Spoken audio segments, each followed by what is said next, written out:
алдыдағы шайлоодо биз ошол жакшы курулушка, жакшы жол таңдаганга чоң жоопкерчиликти алып, ар бир жагат, ар бир атуу өзүнүн тандоосун жасаш керек. Жараткан карап тура, жараткандан коркот. Анан элдикте баарынан коркот деп кызмат бар. Алдында жакшы ис калсын, жакшы ат калсын, иштеп берет. Ишенип коет. Азыр айбада дагы сайын кылып калат. Акчасы жок. Жок, мен ишенген элим бар. Мен элим ишенем. Колдоп берет.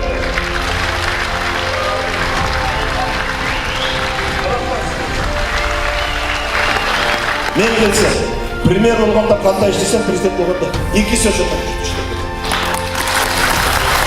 Баарыбыз бирге Сариевди шайлайлы.